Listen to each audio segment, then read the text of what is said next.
Today's podcast is brought to you by Audible. Get a free audiobook download and 30-day free trial at audibletrial.com/book versus movie. There are over 180,000 titles to choose from for your iPhone, Android, Kindle, or MP3 player. Thanks so much.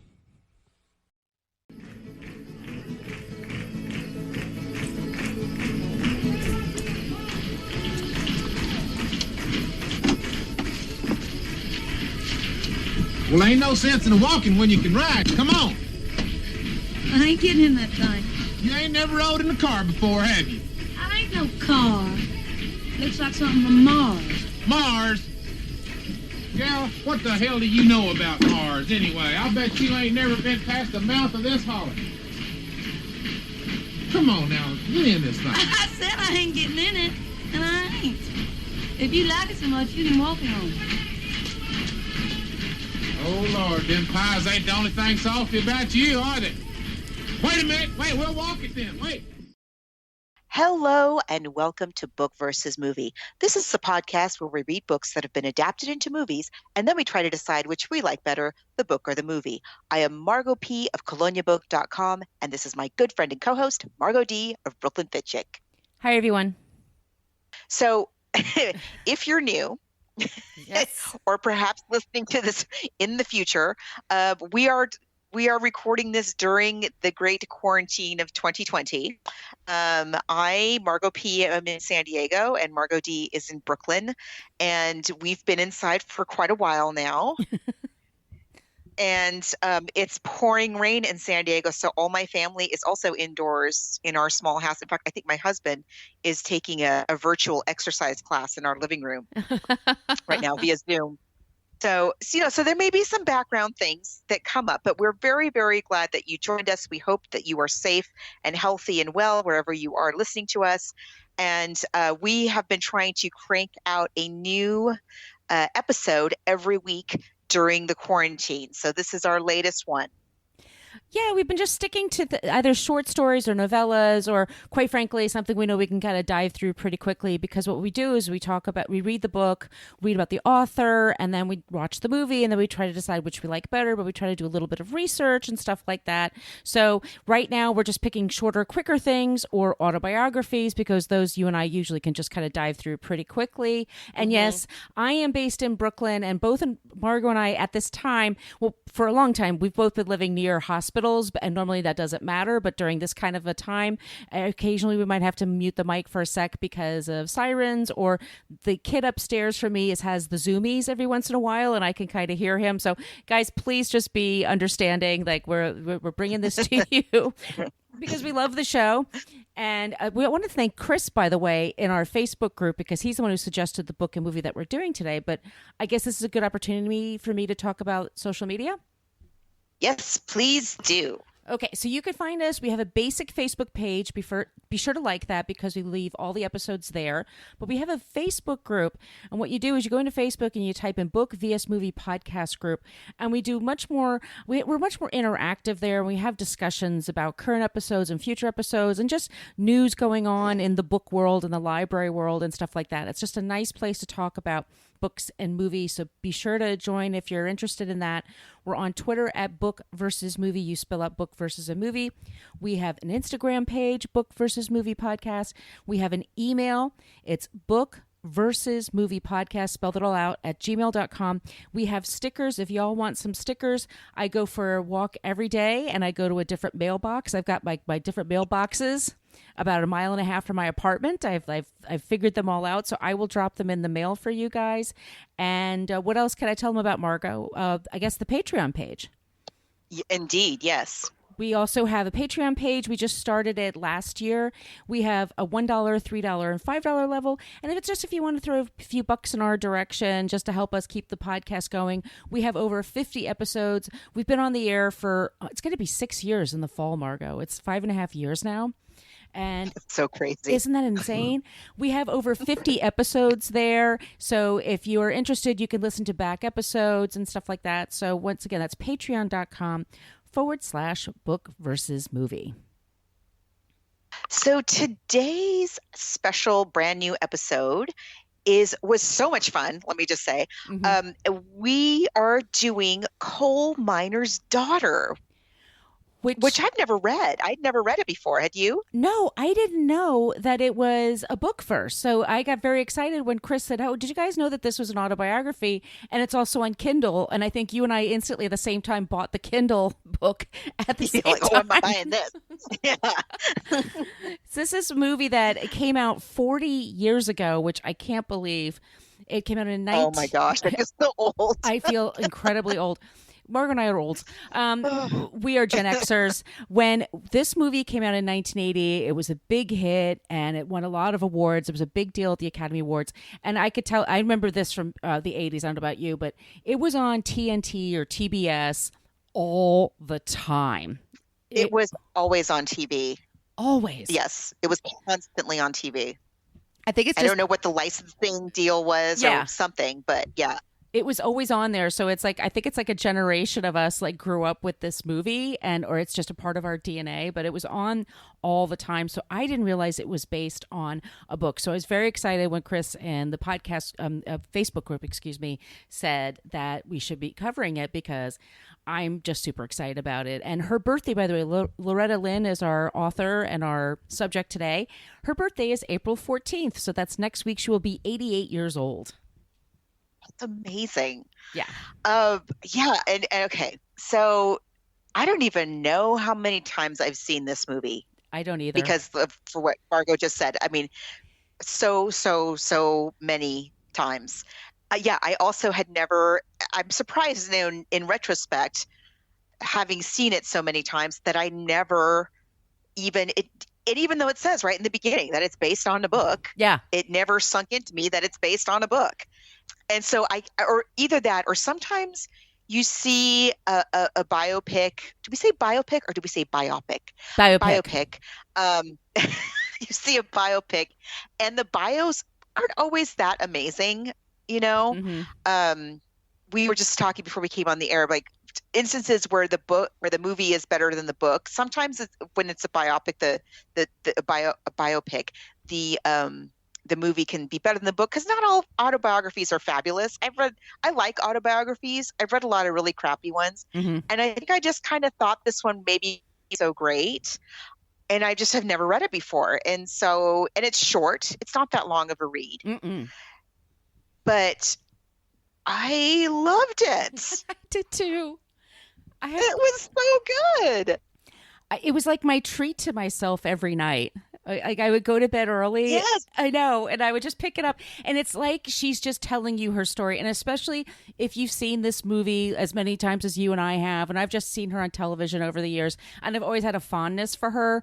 It's like she's in the room with, she's like Dolly Parton level, like a cool country person that I just, Yeah. I would see her in a second if she went in concert. If she was in concert, I would want to go see her in a second. I just think she's so interesting and down to earth. And yeah, I don't know what else to say. It's an autobiography that came out in 1976. Well, we were just babies, so how would we know? But still, Right. yeah. But still, I mean, I don't remember anybody saying like, "Oh, you must read Mm-hmm. Coal Miner's Daughter." And it's written with she has not exactly a ghostwriter. His name is I don't know how you pronounce it. George Vesey. Vesey. Vesey. Vesey. And what I love, I mean, he did a brilliant job of capturing her voice Mm-hmm. without making her sound, without making fun of her in any way. And I also love that throughout the book, because it really does, it's her voice. It's so her. And she even refers to George throughout the book. He refers to her writer who's following her around and putting the book together. But yeah, it's beautiful. I loved it. It's such a fun read. Should I go into just going to talk about the author first and then we can go into the book specifically? Yeah. Okay. So, Yeah. as I said, her name's Loretta Lynn. She was born Loretta Webb, April 14th, 1932. She, by the way, the big story is that she had she got married at 13 and had kids by 18. She actually got married at 15, almost 16. She's been fudging about her age for many, many years. which is fine. I mean, it's a show business thing. But she married Oliver Doolittle Lynn, January 10th, 1948. They would go on to have 6 kids together. She was the second oldest out of 8 kids. Her father did work in the coal mines. He died of black lung disease at 51. Her husband, when they got married, they moved to Washington State. They were there for about 10 years. His name is Doolittle because even though his name is Oliver's, because when he came back from World War II, he did very little. He just tried to do as little as possible. So they called him Doolittle. And anyway, so Do bought her a guitar for their anniversary, and she learned to play it, and she started playing local clubs, and she started playing with her brother. In 1960, she had a first little minor hit. It was called I'm a Honky Tonk Girl. They moved to Nashville. She became a regular at the Grand Ole Opry. She was friends with Patsy Cline for a couple of years. And in the latter part of the 60s, around 1967, is when she started having a string of #1 hits. And here are some of the titles. Don't Come Home Drinkin' with Lovin' on Your Mind. You Ain't Woman Enough to Take My Man. Fist City. I love Fist City. It's so good. And Coal Miner's Daughter. Like I said, she wrote this autobiography in 1976. She's really known for, if you hipsters out there, she worked with Jack White in 2004 for Van Lear Rose, which is a really cool album. And it was nominated for a ton of Grammys and things like that. She's just released, by the way, Margot, we're doing this just in time. She released this week her 3rd book, and it's called Me and Patsy Kicking Up Dust, which she co-wrote with her daughter, Patsy Lynn, and it's all about her friendship with Patsy Cline. My God, she's written over 150 songs. She is the first woman in country music to have a gold record. In 1972, she's the first woman named Entertainer of the Year by the Country Music Association. She's the only woman that's been named Entertainer of the Decade by the Country Music Association. She's in the Songwriters Hall of Fame. She has the Grammy Lifetime Achievement Award. She's Artist of a Lifetime by CMT. And she won the Presidential Freedom Award, or she was awarded, in 2013. Do, her husband, died in 1996. He was 69. And that's when she wrote her 2nd book, which is called Still Woman Enough. And in that one, she talks a lot more about what really, really was going on with her marriage with Do. You kind of get the idea with this book, but she after he passed away, she kind of spilled the tea. She became a grandmother by the time she was 34. 3 years ago, she had a stroke, but she's okay. But in 2018, she had broken her hip, but she's doing okay now, like I said, and she's talking about her new book, and it's all about her and Patsy Cline. So that's our author. And Margot, let's talk about Coal Miner's Daughter. Oh, I know. If you've seen the movie, then you know the story. The movie's pretty true to the book, but the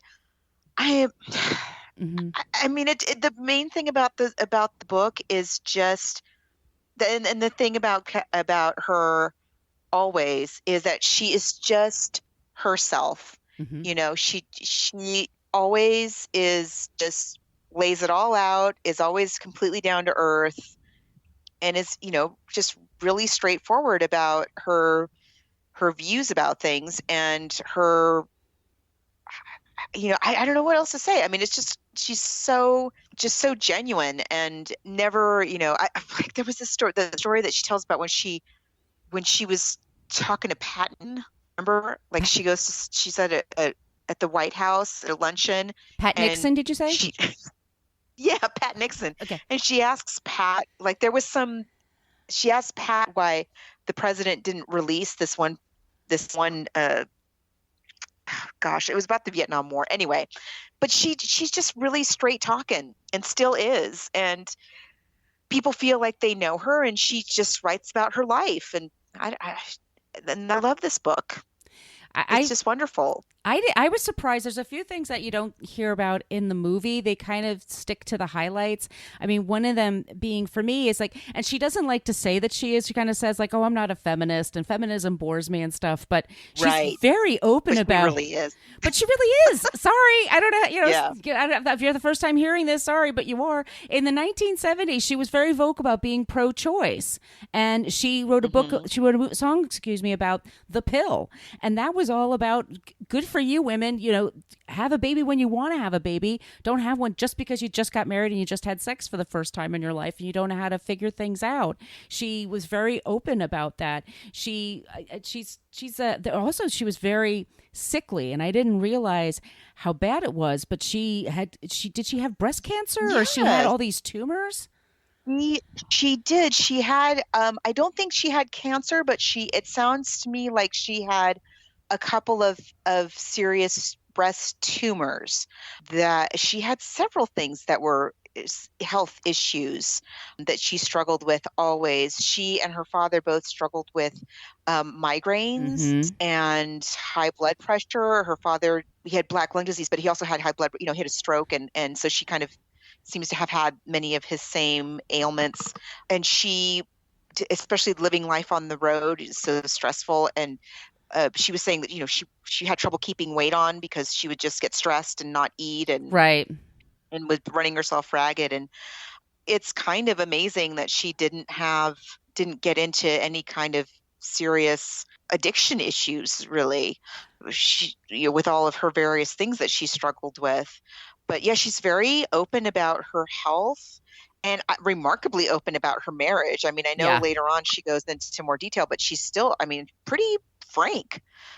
Yeah, at the time, this would, so like we said, it was 1976. And this is the time when, you did not want to be in the National Enquirer. That could really ruin your career. There wasn't an Entertainment Tonight or something that you could spin your story. So for her to be so open and I think he sort of, bird dogged a little bit on me, but we stick with it together.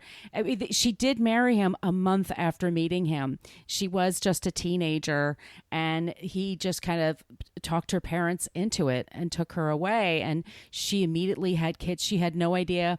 She didn't know what sex was. So on her wedding night, she was terrified, and she had to learn basically, Patsy Cline kind of taught her some things apparently, and she learned over time. But in this book, she makes it sound like they've had their issues, and I gave it back to him just as much as he gave it to me. But I get the feeling that she and there was also, did you see there was a Lifetime movie out last fall, and it was called Patsy and Loretta.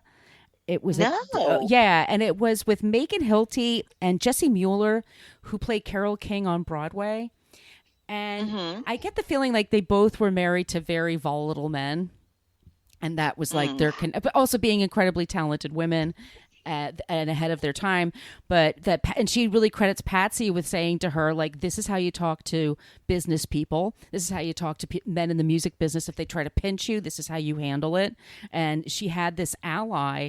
And then when Patsy died, she felt so lost. And that was only in 1963. And like I said, she didn't really have a hit until 1967. That's when she really started getting popular. But she credits Patsy and everything Patsy taught her for helping her handle the success. But she's also very frank about, I wish I was a better mother. And that's what I was kind of, I was really impressed with how open she was about that. She was the breadwinner. She really was. Yeah, she talks about a lot of regrets that she had with her kids, all of her kids, even the twins that she had at the end when they were very successful. Just really interesting. Another thing that the movie doesn't really talk about is that she brings up a lot in the book is her Native American heritage, which apparently she's super conscious of and very proud of. And also another thing that's in the book that is not in the movie at all, she did a lot to help.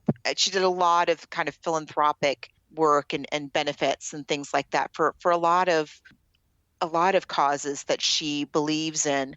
And you don't really see any of that in the movie, but it's something that she really, it seems like she's devoted a great part of her life to. She does still live in Tennessee. I don't think she lives in that house anymore. I think it's a museum now. Yeah, you can visit it. And Margot, it's very haunted. I know. Which I was like, Margot loves this. I do. Yeah. So she says that her mom. So both of her parents had Native American, quite a bit of Native American ancestry, and her mom, she says, was psychic and could tell read Coffee Grounds. She would read Coffee Grounds, and she would have like premonitions and dreams and stuff. And Loretta Lynn also supposedly has these like psychic abilities. And yes, supposedly their ranch that they live on, or they lived on in the movie and in the book, which is called Hurricane Mills, was quite haunted. It was a big Civil War site, and so it's supposedly super ghosty. And you can visit it. I mean, you can't do it now. Obviously, everything's closed right now. But it's something I would definitely be interested in seeing. It's like one of the seventh. It's like the 7th most popular attraction in Tennessee or something. I think I read that somewhere. Oh. Well, yeah, because is Dollywood in Tennessee? Is that Kentucky? Where's Dollywood? Where is? I don't Alexa, remember. where is Dollywood? Oh no, it said the Bollywood workout. Never mind. Never mind, Alexa. Let's see. I'll find out. I gotta know now. Dollywood in Pigeon Forge, Tennessee. Oh wow. Okay, that's another place I want to go because they had that Dolly Parton. You know that podcast about Dolly Parton this past year. That was really excellent. But anyway, she's fascinating. She's just fascinating. And oh, by the way, her baby sister is Crystal Gale. I mean, on top of everything. Yeah.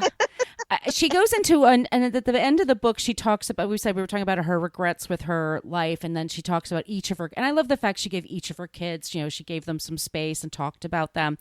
Good. Her oldest boy, unfortunately, passed away in the early 80s. And then it turns out his son, her first grandson, he passed away a few years ago. I don't know what from. I know, but my heart broke because she said like he was her favorite and that. But yeah, she's in her second book, her second autobiography, excuse me. She was much more open about being a cheater, and to the point that he kind of had a mistress almost in every town, and that one of the times when she was actually giving birth in the hospital, she was with somebody else. So it was a lot more intense than what we get from the movie.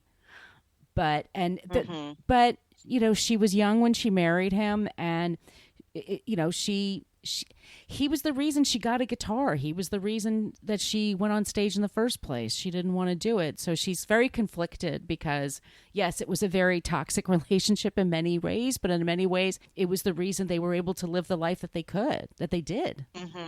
You know? Yeah, it's complicated. Right.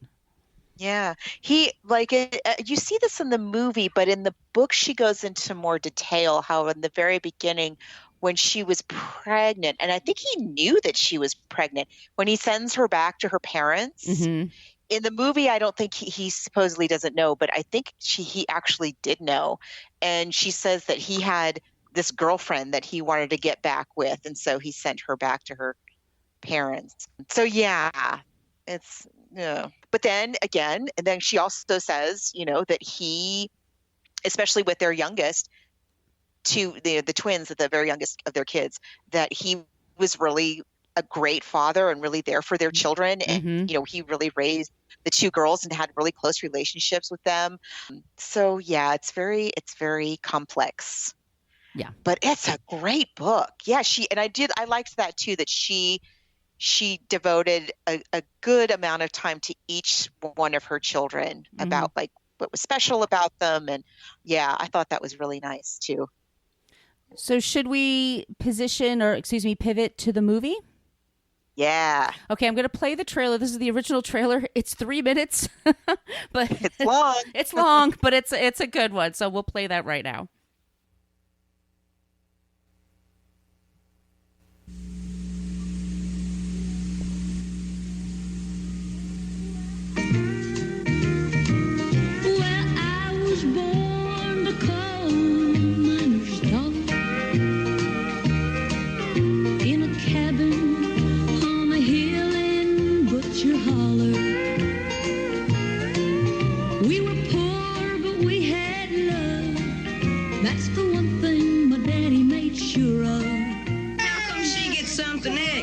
Loretta's getting to be a woman, going on 14.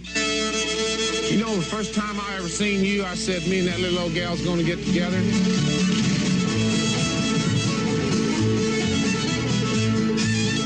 I can't breathe. I feel like I'm on fire. Well, that's the way you're supposed to feel when you're in love. Mr. and Miss Webb? Me and Loretta is fixing to get married. Promise me, boy. Don't you never hit her. Sorry, Loretta, but you drove me. I just need a little more time. You need a little more time to learn how to love your man the way you're supposed to. Do, are you leaving? There ain't nothing for me in Kentucky, Loretta.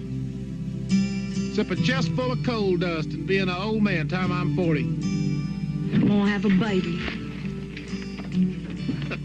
But maybe it'll turn to something that'll raise a Titanic someday. What'd you get me a guitar for? Because I like the way you sing. Could I tell? Now, you boys stop fighting and listen to me sing. I love him still. Many nights I've laid. Brand new on the Zero label, Miss Loretta Lynn. What? Singing. It's Loretta Lynn. So let's give a great big grand ole Opry welcome to Miss Loretta Lynn. You're number 14 nationwide. I should hate you. Ladies and gentlemen, make welcome Miss Loretta Lynn. I'm getting run to death out there. I need somebody to take care of me. Woman, if you want to keep that arm, you better get it off of my husband. Make welcome, please, a young lady with 21 number one records, Miss Loretta Lynn. Baby, they're out there waiting on you now. You don't want to let them down. Don't tell me about letting them down. The First Lady of Country Music, Miss Loretta Lynn. Things is moving too fast in my life. Dude, if it's gonna break us up, I'll quit. Successful people don't quit, baby. Not much left but the flow. Nothing left anymore.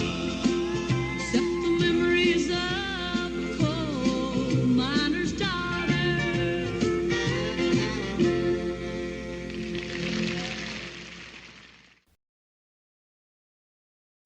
So the movie comes out March 7th, 1980. Once again, I feel very old. It was 40 years ago. And it was directed by Michael Apted. And Sissy Spacek, we talked about her when we talked about Stephen King's Carrie and when we talked about The Help. She plays Loretta Lynn. She's playing guitar and she's doing all the singing. And she didn't want to do it at first. She was really intimidated by the project. Well, you would be, wouldn't you? I mean, Yeah. it's quite a role. I mean, first of all, just the amount of growing up that the character does. You know, the book and the movie, I guess too. You know, it's 15 years of her life, but she goes from being a tiny, like a child, to being a grandmother, like in those 15 years. So, because I believe her oldest child, her daughter, she was also a teenager. So it's a lot of life that happens in those 15 years, and going from being, you know, when they moved to Washington State, I think he's working in the logging industry, and she's a farm worker. She's picking. She talks about she's picking. Yeah, she's out in the fields picking. And she didn't know what babies. She didn't know what she didn't know what sex was. She barely knew what pregnancy was. She couldn't even read or write very well. No, she stopped going to school when she was young. She's from a very poor, impoverished part of the country, and I like the fact that this movie illustrates it very well without being condescending. And it feels very real. And by the way, we should mention Tommy Lee Jones as Doolittle. Is right. He's the perfect person. I mean, because he's so great. Because he can be like really scary and then like really like a puppy dog. You know, you could see both sides. That he's riding around that Jeep like a crazy person. It's great. And then Levon Helm plays Ted Webb. So Levon Helm, if you don't know who that is, he was in The Band, which is, if you didn't know that there's a band that was called The Band, it's a fantastic, listen to them. If you've never listened to their music, listen to them. He had an amazing voice. He was but this is funny because Sissy Spacek was 31 when she made this. Levon was only 40 when he made this. He was playing her father, and this is his first acting role. He's incredible in this movie. I forget how great he is. He's really super good. Yeah. He's heartbreaking. Yeah. He's wonderful. Yeah, I agree. I love her parents. I love this movie is so well directed. Yeah. And I like that what you just mentioned a second ago, that, you know, this is someone from very, just when she describes in the book, the kind of coal mining that her father did, Mm-hmm. I was crying. It just sounds just hideous. He's bent over on his knees the whole time, and I mean it was just awful. And it could have been in the wrong hands. It could have come off as, like you said, as making fun of it, but it's very, very respectful all the way around, just like the book is. And I really like that. And I really love the casting just all the way around. Her parents, Yeah. I adore her parents. And what's your name? Larry and his brother Daryl and his other brother Daryl. William Sanderson. Yes. Plays her uncle. Yeah, Lee Dollaride. We talked about him when we talked about Blade Runner. That's in our Patreon, by the way, if you want to hear that one. But yeah, William Sanderson's there. He's not there for very long. I always forget that I forgot to mention, we spoil here. We'll spoil things. Sorry about that. He is dispatched. I love the scenes where they're, because when you read it in the book, and I forgot about this, like she makes the chocolate pie. And so they're having this and she used salt instead of sugar because she did, and she didn't know how to cook for years and years and years, and like that's very true, like in the movie. And I liked the dance that they were there, and like you said, like there's scenes of like very people who don't have a lot of money, but they're doing the best they can to earn a living and find joy where they can find joy, which is usually in music and dancing and telling stories. And so that's where she kind of gets it from. And I just loved it. Then when they go, should be mentioned also that Beverly D'Angelo is in this movie. And she plays Patsy Cline. And Sissy Spacek and Beverly D'Angelo not only did their own singing in the movie, they sang live in front of an audience. And they sang live at the Opry. And they were singing live as Loretta Lynn and Patsy Cline. Like, can you think of anything more intimidating for an actor? And they did it so well. I mean, they really captured each woman's character. Mm-hmm. I mean, musically.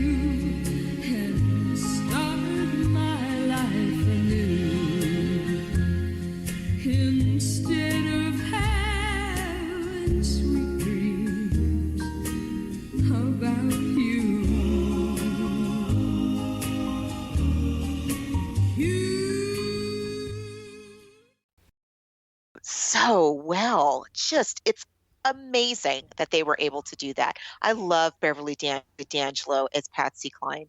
It's an unusual choice because I see her always as blonde, just that she's known for her really beautiful blonde hair, but she makes a great Patsy Cline. And it's just like in the book and the movie and in life, Patsy was in a horrible car accident with her brother, and she had to get major plastic surgery, and she was terrified because she was supporting her family, and that was she was a young career, but she had heard Loretta Lynn singing her songs, and just her husband picked her up and brought Loretta in to meet Patsy, and they, there was no jealousy between them.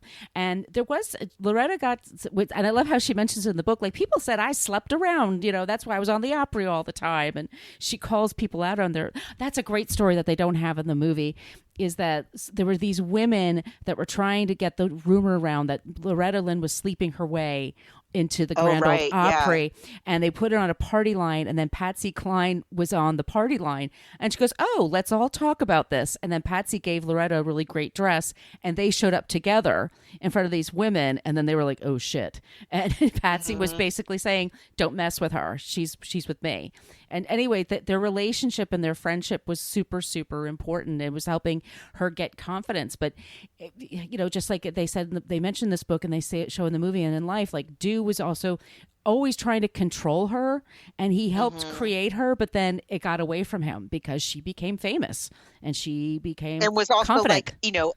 a human. Yes, you're right, and a smart human being, and very capable, and has a lot of fighting spirit in her. She really, she has so much. And I mean, I'm shocked when I hear about all these illnesses that she had. Like, she's 88 years old, and this is somebody who had tumors in the 70s when that was like, forget it, right? Seriously, yeah. And when her own, but I got the impression that her mom lived quite a while. Her mom did, yeah. So her mom for a while took care of when the father the father and the mother, they left the coal industry to move to Indiana because he thought that would be better, but he died in a couple of years. It was already kind of too late. So then the mother went out to Washington, and then she took care of the kids for a while, but then that got to be too hard for her, and then they had to get a whole string of babysitters. But your long answer to your question, yes, I think she lived a little bit longer. Yeah.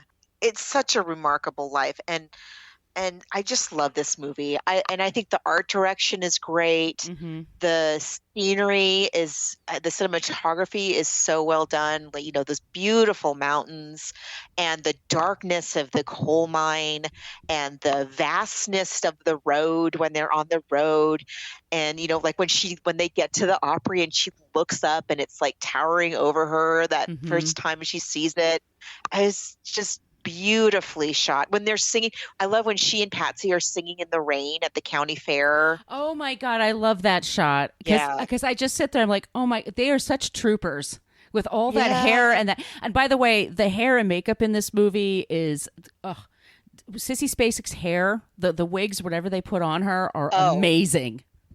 The journey of her hair, the hair journey film is just like, it's perfect.